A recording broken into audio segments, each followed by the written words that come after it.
For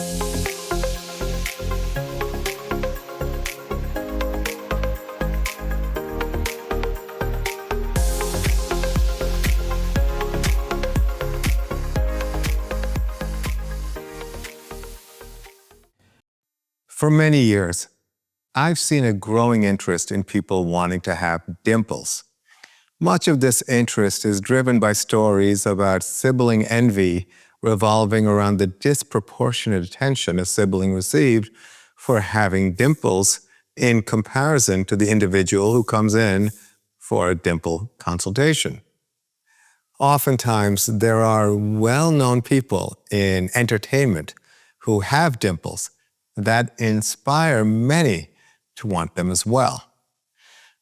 The procedure called Dimpleplasty, or surgical dimple creation, is an area that had not changed much for many decades and has been a procedure that was too inconsistent and unpredictable to the point that many of my colleagues would rather not offer patients this service.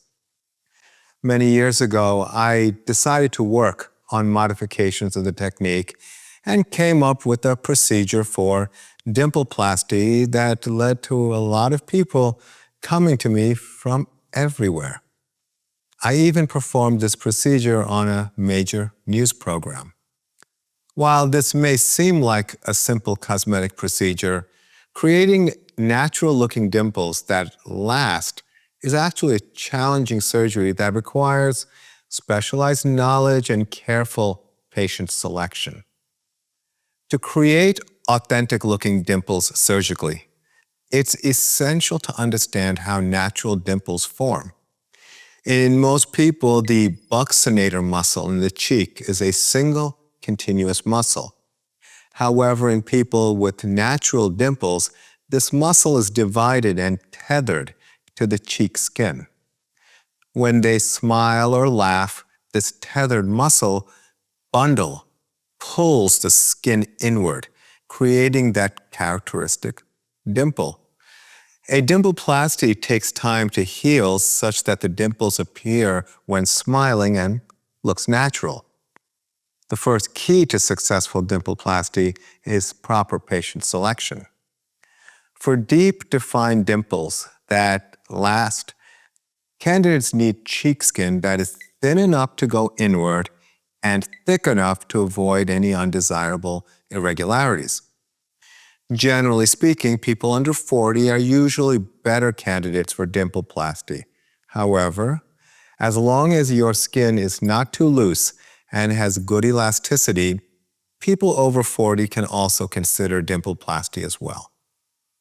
During consultation, I carefully assess each patient's facial anatomy, skin thickness, and bone structure to determine if they're good candidates for lasting results. Successful dimpleplasty begins with meticulous planning. I take careful measurements from the mouth to determine exactly where the dimples would have naturally occurred on every patient's face. The placement must be anatomically appropriate. Too high, too low, or asymmetrical placement will not yield good results.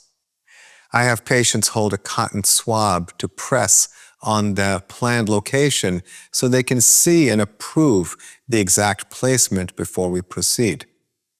This collaboration ensures they're completely comfortable with the proposed dimple location.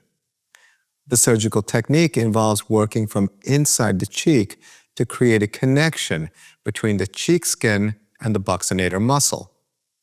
Like many cosmetic procedures, dimpleplasty requires some patient cooperation for long-term success.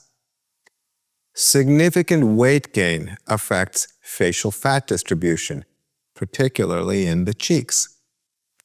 Increased cheek volume can obscure even well-created surgical dimples, making weight maintenance important to preserve results. The most beautifully created dimples can be compromised by lifestyle factors beyond surgical control. Dimpleplasty is a niche procedure and few surgeons perform it on a regular basis. The technical challenges of working inside the mouth and creating natural-looking dimples sounds straightforward, but has many nuances. Patients who undergo successful dimpleplasty consistently tell me how much more confident they feel about their smile. It's important to have realistic expectations about the recovery process. In the initial weeks, the dimples are visible even when not smiling or at rest. Generally, this is a temporary phase and part of the normal healing process.